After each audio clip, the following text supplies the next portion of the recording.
At 70 years old, I found myself standing at the entrance of my own beach house in Miami Beach, the keys trembling in my hands. "What is this old parasite doing here? There's no room for you," my daughter-in-law Jessica yelled at me from the terrace. I had arrived early that morning expecting to find my house empty as usual. My home had been invaded by her family. My furniture was ruined, my garden destroyed. But before I continue, make sure you're subscribed to the channel and write in the comments, where are you watching this video from? We love to know how far our stories reach. That Friday morning, I drove to my beach house in Miami Beach just as I had done hundreds of times over the last 20 years. The road was familiar. The curves of the coastal highway, the smell of salt in the air, the sight of palm trees swaying against the blue sky. This house represented everything I had achieved in life.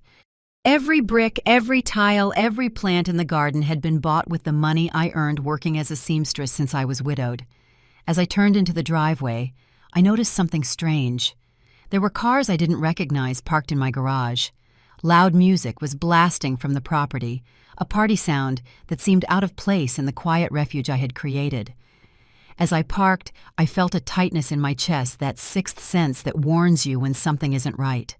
When I got out of the car, the shock of what I saw left me breathless. My beautiful garden, which I personally tended to every weekend, was devastated. Empty beer cans littered the perfectly manicured lawn. Kids were running across the terrace, kicking a ball against my pots of red geraniums that I grew with so much love. The wicker chairs I had bought the previous year were covered with wet towels and dirty clothes. I walked slowly toward the entrance, the keys feeling heavier in my hands than ever before. That's when I saw her, Jessica, my daughter-in-law, standing in the main doorway as if she owned the place. She was wearing my favorite apron, the one I had embroidered myself a decade ago. Her eyes had that cold look I knew so well. "Jessica, I didn't know you were here," I said, trying to stay calm despite the chaos around me. "This is my house. I come here every holiday weekend for the last 20 years. She laughed. It wasn't a normal laugh. It was a sound loaded with cruelty that made me feel small and insignificant, as if I were the intruder on my own property. "Oh, please," she scoffed. "Robert told me we could use the house whenever we wanted. Besides, we're doing something productive here.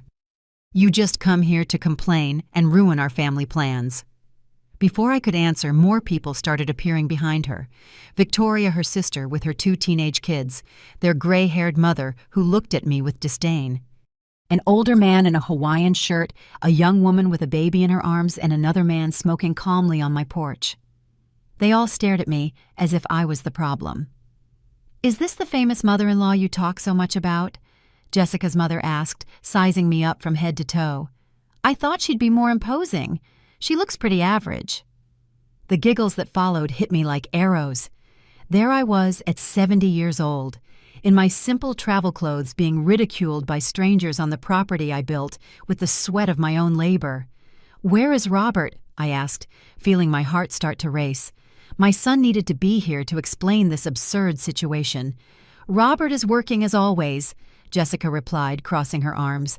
"Unlike you, he has real responsibilities." "Look, Elizabeth, there's no room for you here. The bedrooms are all taken. The kitchen is being used to cook for the whole family, and frankly, your presence is just going to create unnecessary tension." I stood there paralyzed.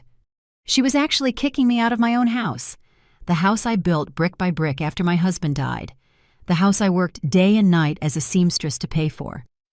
"Besides," Jessica continued with a venomous smile, "I already talked to Robert, and we agree this house needs to be used more. It makes no sense for it to be empty most of the time while you live comfortably in New York City. We have kids who need space to grow." Her words hit me like stones. 20 years building this place after my husband passed. 20 years paying every single cent of the mortgage with the money I earned sewing clothes for other people's families.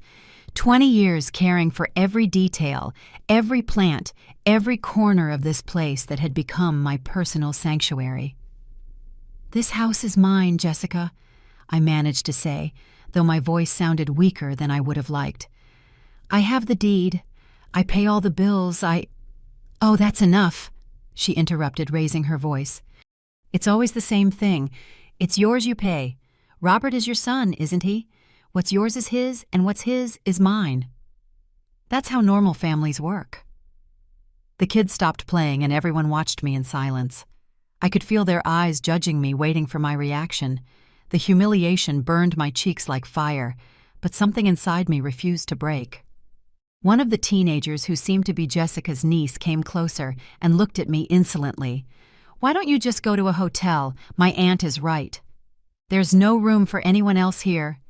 "It's all right, dear," I finally said with a smile that came from my soul, but I knew it didn't reach my eyes. "I understand the situation perfectly." Jessica smiled triumphantly, believing she had won. The others seemed satisfied, as if they had witnessed a fair victory. They had no idea what they had just unleashed. I walked back to my car with slow, dignified steps.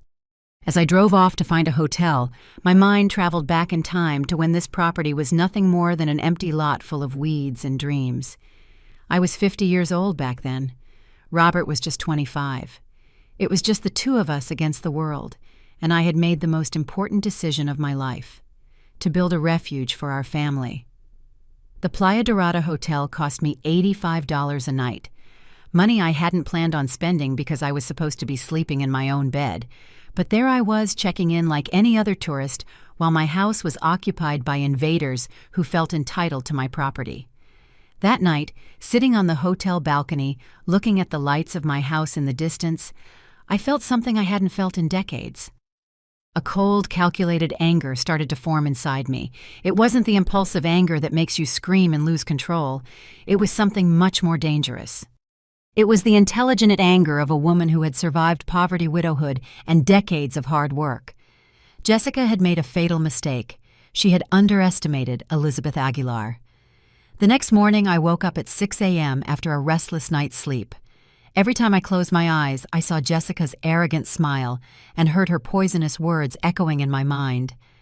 I had a quick coffee at the hotel restaurant and decided to go back to the house to try for a calmer conversation. Maybe it had been a misunderstanding. Maybe Robert would show up and put an end to this absurd situation. When I arrived at 8 a.m., I found the front door locked. My own door. I had to ring the doorbell as if I were a common visitor. Victoria, Jessica's sister, opened it still in her pajamas and with an annoyed look on her face. "What do you want now?" she asked without even greeting me. I explained that I needed to get some personal things and talk to Jessica. Her response stunned me. "Jessica is sleeping and your things aren't here anymore. We put them in bags in the garage so they wouldn't be in the way." My things. In bags. In the garage. As if they were trash. I felt like I had been stabbed in the chest. She let me in, but I felt like an intruder in my own home. The smell was different, a mix of strange food, cigarettes, and cheap perfume. The living room was unrecognizable, filled with inflatable mattresses and clothes scattered everywhere. When I entered the kitchen, my heart almost stopped. My beautiful kitchen, the one I designed thinking of all the family meals I would prepare there, was completely destroyed. The stove was covered in burnt grease, the sink overflowing with dirty dishes that already smelled bad. My best pans had permanent stains on the bottom. "Where are my china plates?" I asked, my voice trembling. "Oh, some of them broke. The kids were playing, you know how they are. Jessica says they were really old anyway." My china plates, which I bought one by one over the years, saving up to complete the set, which I only used on special occasions because I treated them like treasures, were broken, discarded, as if they had no value. I went upstairs to my master bedroom, the sanctuary where I had planned to rest. The door was open, and inside was Jessica's mother, organizing clothes in my closet as if it were her own. "Excuse me," I said, trying to keep my composure. "This is my room." "Oh, my daughter Jessica explained everything to me." "Don't worry, I'll take very good care of your things. Look, I even organized your clothes in these bags so they don't get wrinkled." My dresses, my blouses, my shoes, all my personal clothing was stuffed into plastic bags like items destined for donation. 2 unknown boys were sleeping in my bed, and my favorite pillows were on the floor covered in stains. As I observed this surreal scene, I noticed something that caught my eye. My secret closet, that hidden space behind the main wardrobe where I kept important documents and items of sentimental value, was slightly ajar, a place that no one but me should know about.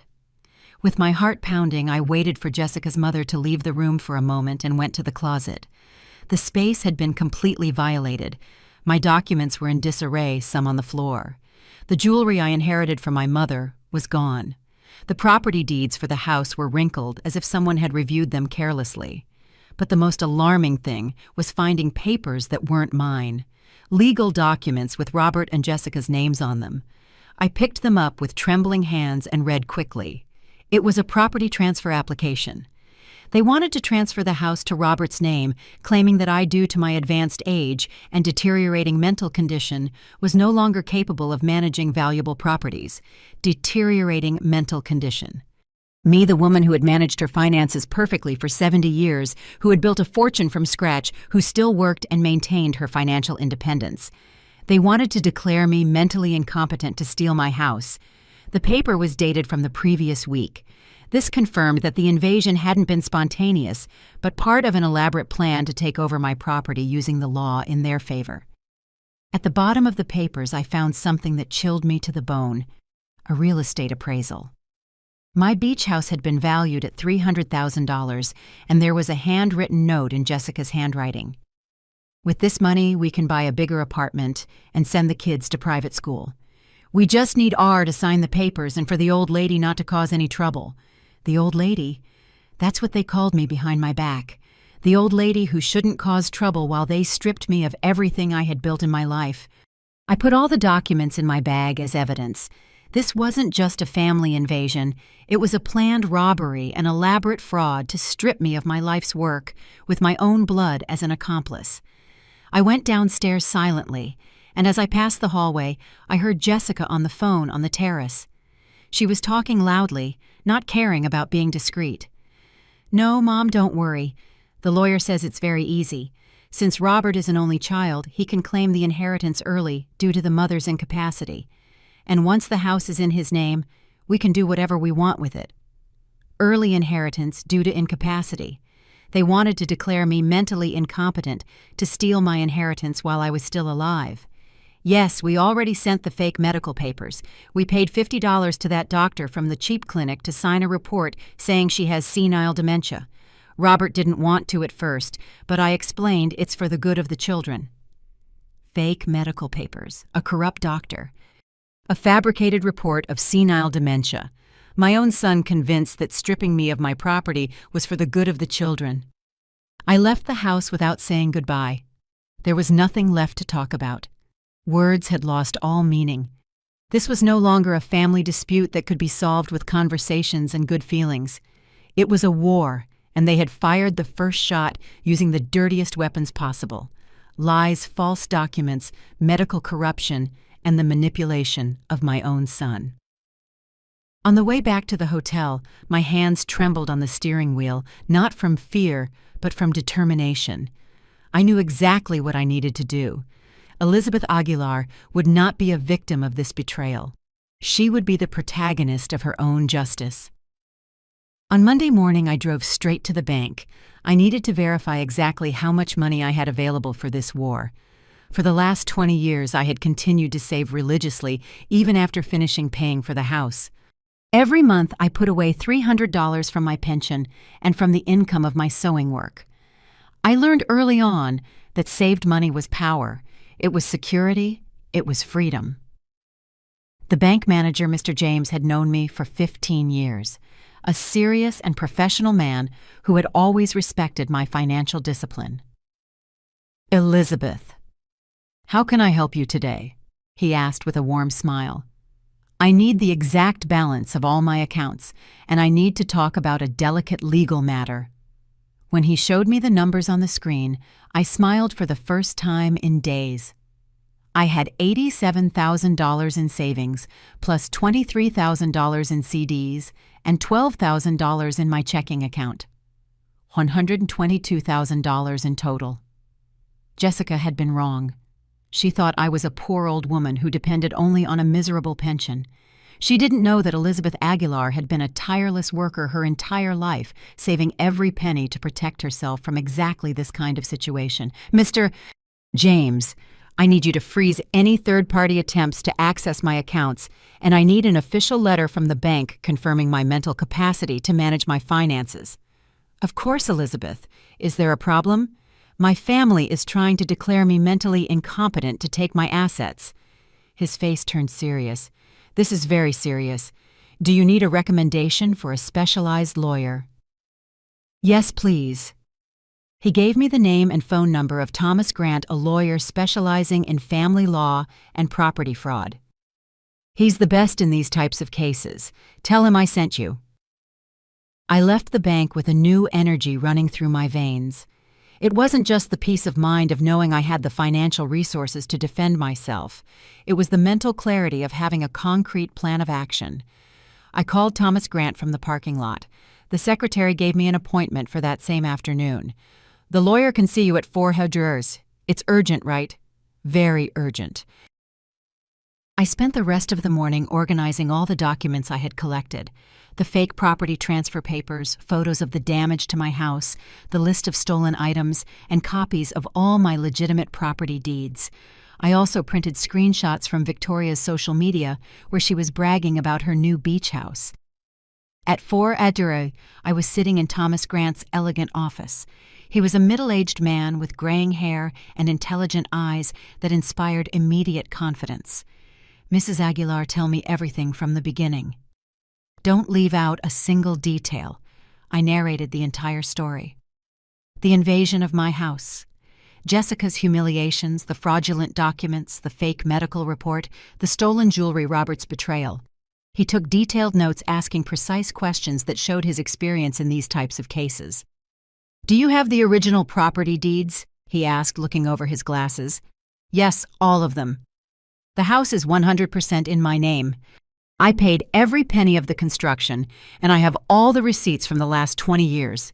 The doctor who supposedly signed the dementia report, has he ever examined you? Never in my life. I don't even know his name. Excellent. This is forgery of medical documents. A federal crime. Do you have any documentation of the stolen jewelry? Yes. Some of them, especially my late husband's watch, are insured for $3,000. Thomas smiled. Mrs. Aguilar, your case is solid, very solid. We have trespassing, theft, forgery of documents, attempted property fraud, and possibly medical corruption. Your family got themselves into a big problem. What can we do? Several things. First, tomorrow we're going to file an eviction lawsuit for illegal trespassing. Second, we're going to report the theft of your jewelry to the police. Third, we're going to report the forgery of medical documents to the medical board and the district attorney's office. And fourth, we're going to request a restraining order to prevent them from continuing to use your name fraudulently. How long will all this take? The eviction can be immediate if the judge sees clear evidence of trespassing. In cases like this where the trespassers have no legal right to the property, the law acts quickly. How much will it cost? My fees are $5,000 for the entire process. Can you pay that? I can pay it today if you like. His smile widened. I like working with clients who take their legal defense seriously. Mrs. Aguilar, your family thought you were a helpless old woman, but they were wrong. You are a prepared woman. I've been preparing to defend myself from the world for 70 years, counselor. I'm not going to stop now. Excellent attitude. One important question. Are you willing to go all the way with this? Because when we start this process, your relationship with your son will probably be irreparable. I was silent for a moment, thinking about Robert, about the boy he had been, the man he could have been, the coward he had become. Counselor, my son betrayed me. For money, declared me mentally incompetent for money, and publicly humiliated me for money. If our relationship can be broken so easily for money, then it was never a real relationship to begin with. Thomas nodded with respect. Understood. We will proceed with everything. First thing in the morning, we will file all the actions. There's something else. I want them to understand that they completely underestimated their opponent. I want them to learn that the consequences of betraying family are real and permanent. What do you have in mind? I want this process to be public. I want all their friends, neighbors, and acquaintances to know exactly what they did. I want the social cost of their betrayal to be as high as the legal cost. That can be arranged. Court records are public, and we can make sure the local media hears about such a scandalous case. I left that office feeling completely different. I was no longer Elizabeth Aguilar, the betrayed and humiliated mother. I was now Elizabeth Aguilar, the woman who was fighting back with all the legal weapons at her disposal. That night, from my hotel room, I called my sister Linda in San Diego. I told her the whole story.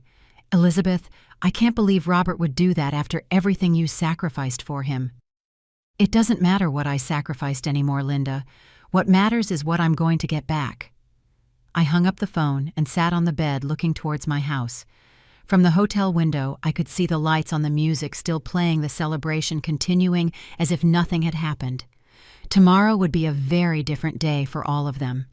On Tuesday at 8 in the morning, Thomas Grant arrived at my house with 3 legal documents, a police officer and a notary public.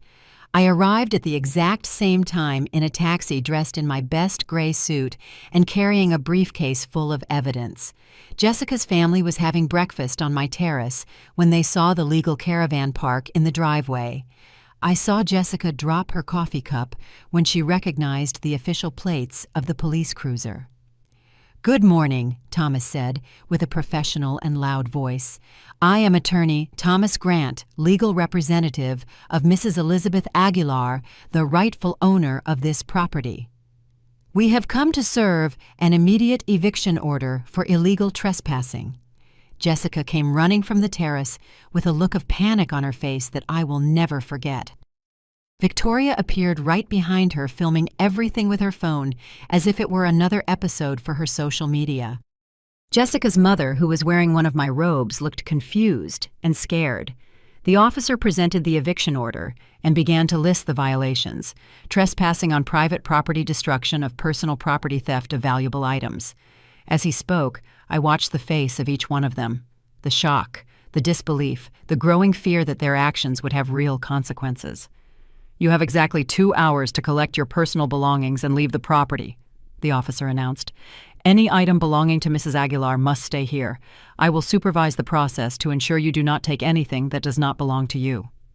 2 hours, yelled Victoria. "This is impossible. We have children here." "You should have thought of that before trespassing on someone else's property," the notary replied with professional calm.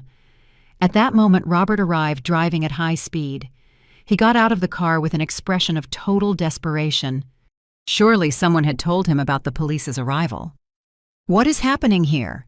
Your family is being legally evicted from your mother's property for illegal trespassing," Thomas explained, "and you are being subpoenaed as an accomplice in a case of attempted property fraud." "Property fraud?" I showed him the documents. "The property transfer papers you were going to sign to steal my house, Robert." "The papers your wife had hidden in my secret closet." Robert turned pale. I looked him in the eyes, searching for any trace of the son I raised, but I only found the gaze of a stranger.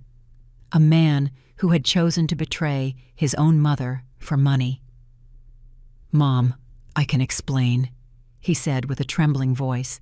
"There's nothing left to explain. You already made your decision." Jessica went up to Robert and whispered something in his ear.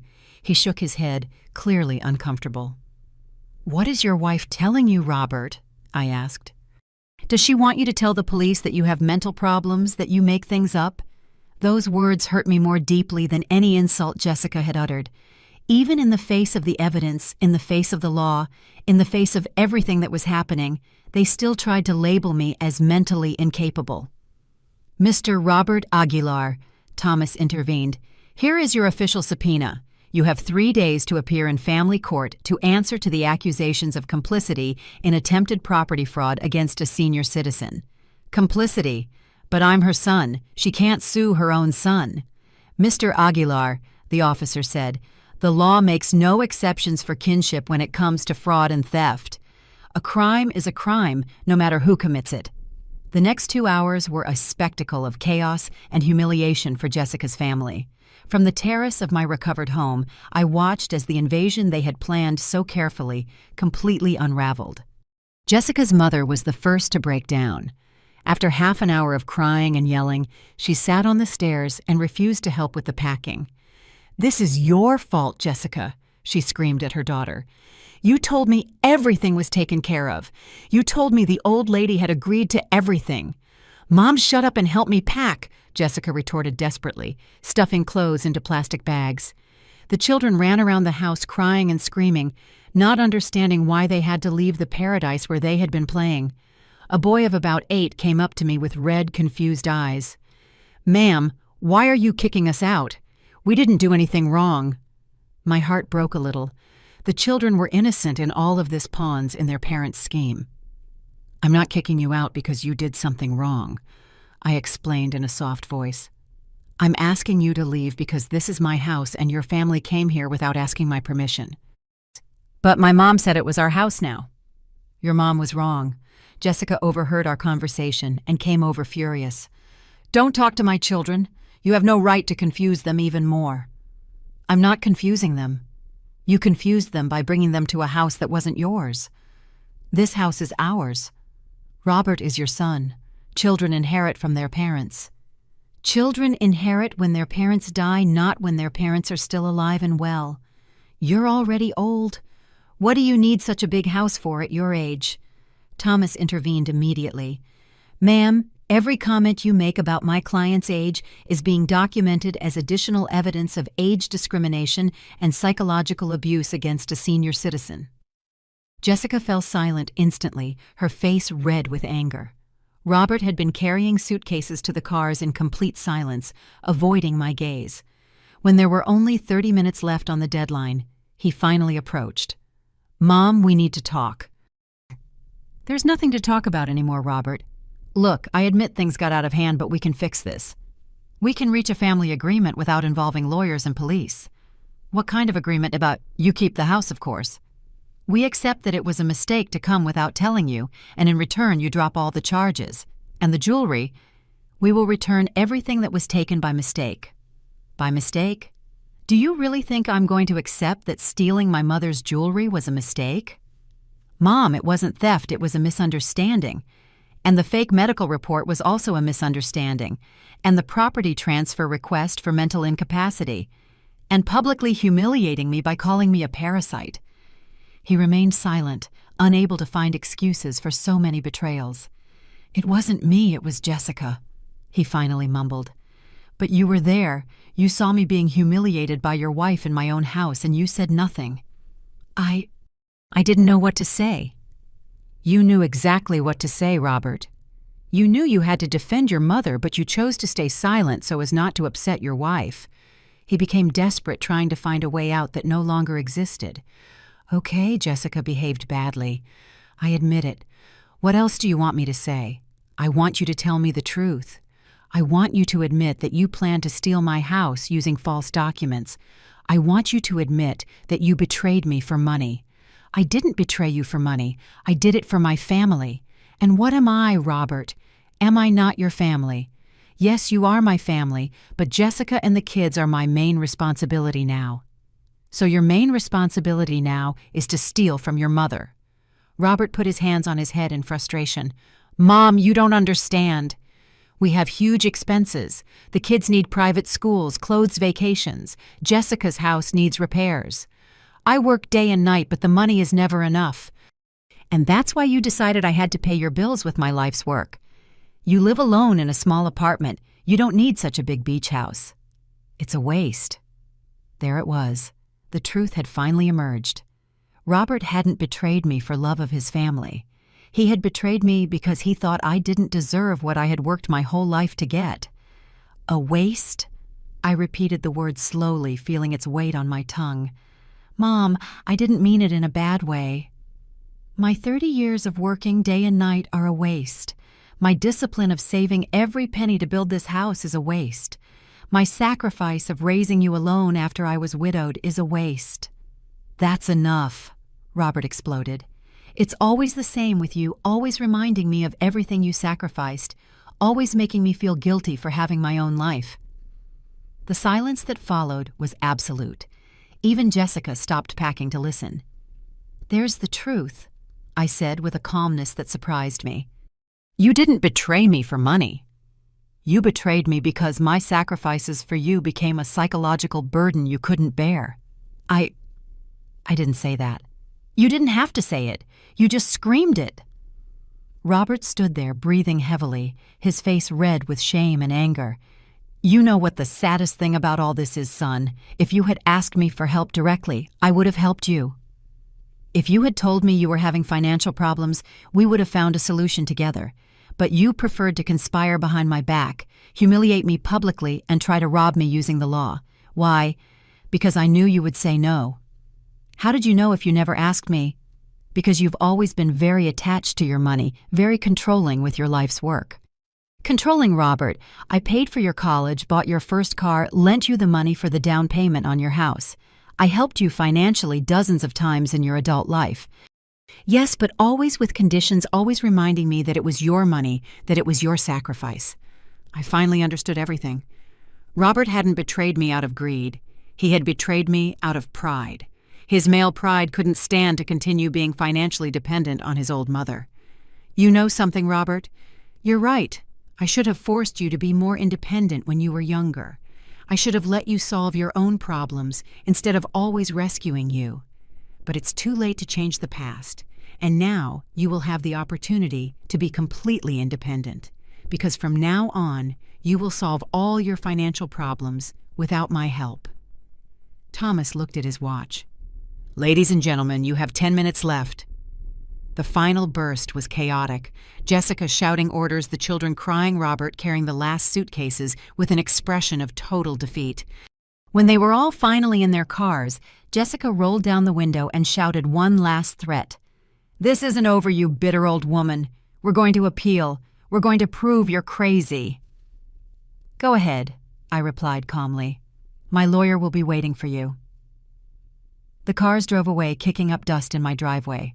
Robert was the last to leave. He looked at me in the rearview mirror, but I had already turned my back on him. Thomas approached. How are you feeling, Mrs. Aguilar? Tired, I answered honestly, but free. Free from having to pretend we're a happy family. Free from having to excuse betrayal with motherly love. Free from pretending this can be fixed with forgiveness and forgetting. The officer said goodbye. The notary finished his documents. Thomas handed me the keys to my own house.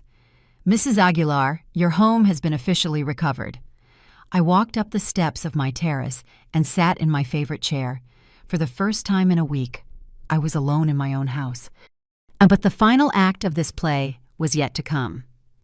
That afternoon, I hired a professional cleaning service to erase all traces of the invasion. I paid $700 for 5 women to work all day, scrubbing every surface, washing every stain, rearranging every piece of furniture. While they cleaned, I walked through the house cataloging the damage. In the living room, my beautiful embroidered cushions had been stained with red wine. In the master bathroom, I discovered someone had spilled hair dye in the porcelain tub, leaving black stains that refused to come out even with strong products. In the kitchen, 2 of my French skillets were burned beyond repair, and in my garden, half of my plants had been trampled to death. But the worst of all were the personal items that disappeared forever. Besides the jewelry, I noticed that my family photo album was gone. The one with Robert's childhood photos, my pictures with my late husband, memories of decades of a life built with love and dedication. The wall clock my father gave me when I got married was also gone, an object of little financial value, but immense sentimental worth. A week after the eviction, my house had regained its original peace. The strange smells were gone, the stains were gone, my furniture was back in its proper place. But I knew some things would never go back to normal. Betrayal leaves invisible scars that time cannot completely erase. It was that Friday that Thomas called me with news that made me smile for the first time in weeks. Mrs. Aguilar, I have some important updates. The doctor who signed the false dementia report has been suspended by the medical board. The investigation revealed he had signed at least 12 similar reports in exchange for money. I was silent, absorbing the information. How many other families had tried to dispossess their elderly relatives using that corrupt doctor's services and the legal consequences for Robert and Jessica? I asked, That's the best part. The prosecutor has decided to press criminal charges for property fraud and conspiracy. It's no longer just a civil matter. It's a criminal case now. What does that mean exactly? It means they could face prison time if found guilty, and it also means all the legal fees they've had to pay have been enormous. I didn't feel joy at this news, just a deep sense of justice being served. I didn't want to see my son in prison, but I couldn't let him escape the consequences of his actions either. That same afternoon, I received an unexpected call. It was Victoria Jessica's sister crying on the phone. "Elizabeth, please, we need to talk. Jessica is desperate. Robert has already spent over $15,000 on lawyers, and the legal proceedings aren't even over yet." "And what does that have to do with me?" "We want to apologize. We want to fix things." "Do you want to fix things? Or do you need me to drop the charges because you're running out of money?" "Ma'am, please, Jessica has children to support. Robert could lose his job if this becomes public at his office." She should have thought about the children before planning to rob me, and Robert should have thought about his job before forging medical documents. "But you already got your house back. You already won. Why keep punishing us?" "Because getting my house back doesn't erase the humiliation, doesn't return the stolen jewelry, doesn't eliminate the psychological damage of being betrayed by my own son. We can return the jewelry. They're at my mom's house. The jewelry that was taken by mistake. The jewelry that you accidentally stole during the confusion of the move. Ma'am, please. Victoria, tell your sister that if she wants to talk to me, she can come here personally and bring all the stolen jewelry." I hung up the phone, feeling a strange mix of satisfaction and sadness. The satisfaction came from seeing how the plan they had designed to destroy me was completely falling apart. The sadness came from knowing that my relationship with Robert was probably over forever. 2 days later, Jessica showed up at my door. She came alone without Robert, with a bag in her hand and her eyes swollen from crying. "Elizabeth, I came to return your things and to apologize." I let her in. She sat in my living room like a scolded child. She placed the bag on the table and began to take out my jewelry one by one. "Here are the pearl earrings. Here is the gold watch. Here are the silver coins, and here is the necklace that we also took by mistake." "By mistake," I repeated, letting the sarcasm be evident in my voice. "Ma'am, the truth is I took them, but it wasn't to steal them. It was to sell them. We needed the money urgently. We have a lot of debt. Robert lost money in some bad investments last year. We're behind on our mortgage. Our credit cards are maxed out and the kids need school. And that's why you decided to rob me?" Jessica started to cry. Not those fake, manipulative tears I had seen before, but a genuine cry from someone who finally understood the gravity of her actions. "Elizabeth, I admit I behaved badly, very badly. But I was desperate. When Robert told me you had this beautiful house and that you hardly ever used it, I thought, you thought you could take it from me without asking. I never wanted to take it from you. I just wanted to use it while you weren't here.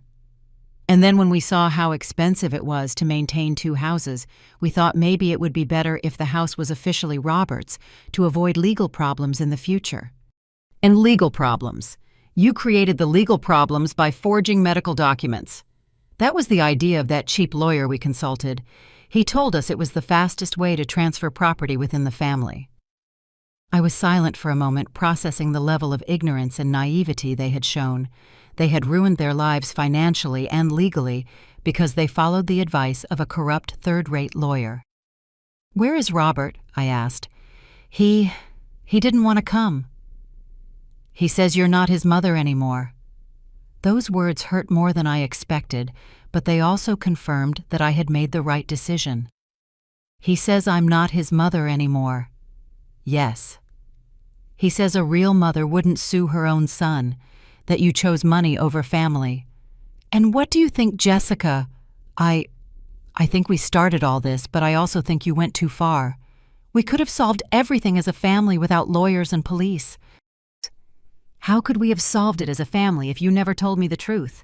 If you lied to me, deceived me, and planned to rob me behind my back? But we're family. Families forgive. Families respect each other, Jessica. and you disrespected me in every way possible." Jessica got up to leave. "So there's no way to fix this." The way to fix this was to not have done it in the first place. After she left, I sat on my terrace watching the sunset over the sea. The waves crashed against the shore with their eternal rhythm, indifferent to the human dramas unfolding on land. A week later, Thomas called me with the final news. "Mrs. Aguilar, Robert, and Jessica have accepted a plea deal. They are going to pay a fine of $25,000. They will each do 200 hours of community service and will be on probation for 2 years. No prison time. No, but they will have a permanent criminal record, and the false medical report was officially nullified. Your mental capacity is completely cleared legally.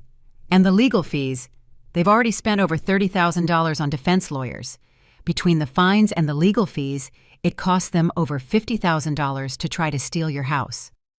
$50,000, almost half the value of my house when I built it. They had lost more money trying to rob me than they could have ever gained if they had succeeded." A month after the eviction, I decided to do something I had never done before. I hired a part-time housekeeper to look after the house when I wasn't there. Not because I couldn't do it myself, but because I wanted to make sure no one could ever invade it again without my knowledge. Mary Ellen was a middle-aged woman who lived near the beach and needed the work. She would look after the house 3 times a week, keeping everything clean and secure. I also changed all the locks, installed security cameras, and updated my will to leave the house to charities instead of to Robert. If he wanted total financial independence, he would have it. One Sunday afternoon, while rearranging some things in the master bedroom, I found an old photo that had fallen behind the dresser. It was Robert at 8 years old sitting on the beach where years later I would build this house. His childish face was smiling at the camera, showing missing teeth, his eyes shining with pure happiness. I was next to him younger, with black hair without a single gray strand, holding him by the shoulders with pride. For a moment, I felt a pang of sadness so sharp that I had to sit on the edge of the bed. How had we reached this point? How had that smiling boy transformed into a man capable of betraying his own mother? Where did I go wrong? Maybe Robert was right about one thing. Maybe I had been too controlling with my money, constantly reminding him of my sacrifices. Maybe I should have found a better balance between helping him and letting him learn to be independent. But did that justify betrayal? Did it justify forging medical documents? Did it justify trying to rob me? No, nothing justified that. Our mistakes as parents can explain some things, but they do not absolve our children of their moral responsibility as adults. Robert was no longer that 8-year-old boy. He was a 45-year-old man who made conscious decisions and now needed to live with the consequences. I put the photo in a drawer. Those memories belonged to the past, and I needed to look to the future. 6 months later, I received a letter from Robert. A letter, not a call. He didn't even have the courage to speak to me directly. "Mom, I hope you are well. The children ask about you. Jessica and I have learned our lesson. Maybe one day we can be a family again." I didn't answer the letter. Real families don't betray each other for money. Real families don't humiliate their elders. Real families don't plan robberies using false documents. Robert had decided that money was more important than his mother. I had decided that my dignity was more important than automatic forgiveness. The following spring, I decided to spend a whole month at the beach house. It was the first time I had stayed there for so long since the incident. I invited my sister Linda to spend 2 weeks with me. Together we planted new flowers in the garden, cooked dishes from our childhood, and talked for hours on the porch watching the sea. "Do you miss him?" Linda asked me one night as we were drinking tea. "Every day," I answered honestly. "But I miss the son I thought I had, not the man he proved to be." "Do you think you'll ever forgive him?" "Maybe. But forgiveness doesn't mean forgetting or pretending nothing happened. It means accepting what happened and moving on. And for now, moving on means keeping my distance." On my 71st birthday, I received a card from Victoria. Inside was a picture of the kids and a note saying they missed me. I was surprised. Of all people, I would never expect a kind gesture from her. Maybe she had learned a lesson from all this, too. I sent gifts to the children for Christmas, but not to Robert or Jessica. The children were not to blame for their parents' actions. They deserved to know they still had a grandmother who loved them, even if it was from afar. I started attending a support group for senior citizens in New York City. There, I discovered that my story, unfortunately, was not unique. Many other seniors had faced similar situations with their families. Some had lost everything because they didn't have the courage or the resources to fight back. Others, like me, had found the strength to defend what was rightfully theirs. A woman named Dorothy told me that her son had sold her house while she was in the hospital, claiming she would never return home. When she recovered, she found she had nowhere to live. Another woman, Linda, told me her 3 children had emptied her bank accounts while she was battling cancer, leaving her with no money for treatments. Their stories made me realize that what happened to me wasn't just an isolated family drama. It was part of a larger social problem. The lack of respect and exploitation of the elderly, often by their own families. I decided to use my experience to help others in the same situation. I started giving talks about the rights of senior citizens at community centers. I shared my story and taught others how to protect themselves legally. I also became a volunteer on a support hotline for seniors who were victims of family abuse. Every time I managed to help someone defend their rights, I felt that the pain I went through gained a new meaning. A year after the incident, I learned from Linda that Robert and Jessica had divorced. Apparently, the financial pressure and the social scandal had been too much for their marriage. I didn't feel joy at the news, only a deep sadness for all the lives that had been affected by such wrong choices. One Saturday afternoon, as I was watering the plants in the garden of my beach house, an unfamiliar car parked in the driveway. It was Robert alone. He got out of the car slowly, as if he were carrying an invisible weight on his shoulders. "Mom," he said, simply standing a few feet away. I looked at him without saying anything. His face was thinner with new wrinkles around his eyes. He looked like he had aged 10 years in just one. "I came to apologize," he said, his voice breaking. "Not because I need money or help, not because I want anything from you, but because I finally understood what I did." I remained silent, letting him speak. "I betrayed you in the worst possible way. I let my own mother be humiliated and almost robbed. I signed false papers. I stayed silent when I should have defended you. There are no excuses for what I did." He took a step forward but kept a respectful distance. "I don't expect you to forgive me now or maybe ever. I just wanted you to know that I am deeply sorry and that I completely understand why you did what you did. You were right. You were always right." I looked at the man in front of me, no longer the boy I raised, no longer the son who betrayed me, but a stranger trying to find his way back. "Thank you for coming, Robert," I finally said. "Forgiveness takes time." He nodded, accepting my response not as a rejection, but as a possibility. In the following months, I began to allow the children to visit me occasionally. Their faces lit up the house with a joy I hadn't felt in a long time. I taught them how to make cookies in my kitchen. I told them stories about their father when he was little. I showed them how to take care of the garden. They never mentioned the incident. They had probably been instructed not to talk about it. But sometimes I would catch the eldest Sarah looking at me with a curious expression, as if she were trying to piece together a story she only knew in bits and pieces. One Sunday morning, as we were planting new tomato seedlings, Sarah asked me an unexpected question. "Grandma, why did you and Dad have such a bad fight?" I stopped what I was doing and looked at her. She was only 11, but her eyes showed an understanding beyond her years. Sometimes Sarah adults make very big mistakes.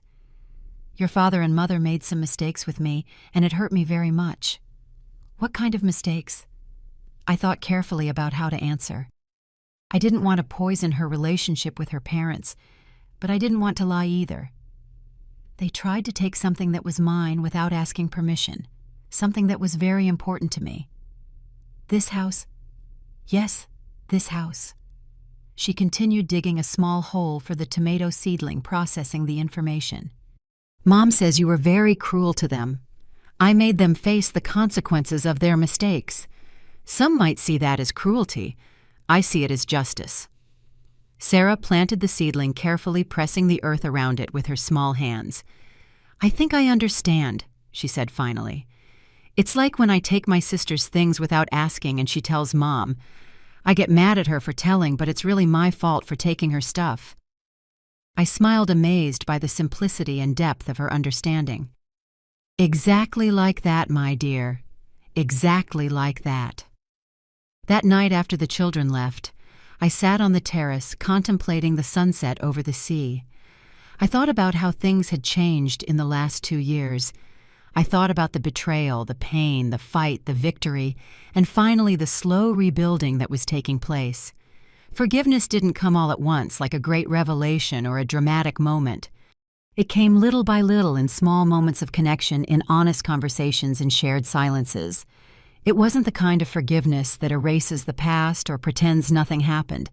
It was a forgiveness that acknowledged the wound but chose not to let it define the future. Robert would never be the perfect son I had imagined.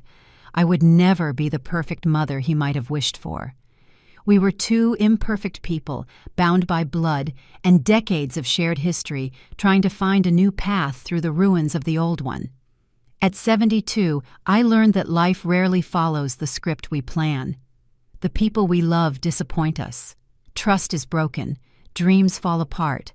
But I also learned that our ability to rebuild from the ashes is much greater than we imagine. My beach house remains a symbol of that truth. It was built with determination when everyone told me a widowed seamstress couldn't achieve such a dream. It was defended with courage when those who should have protected it tried to take it.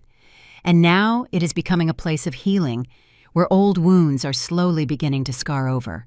Elizabeth Aguilar, the old lady they thought they could easily fool, proved to be the strongest of all, not because she never fell, but because she always found the strength to get back up again. Not because she never felt fear, but because she acted in spite of it. Not because she was never hurt, but because she did not allow her wounds to define her. This is my story. A story of betrayal and loss, yes, but also of dignity and strength. A story that I hope inspires other senior citizens to defend what is rightfully theirs. A story that reminds everyone that age does not make us fragile or disposable, but wise and resilient. And the house. The house I built with so much love and sacrifice still stands strong and proud on the Miami Beach coast, its terrace facing the infinite ocean, just like me.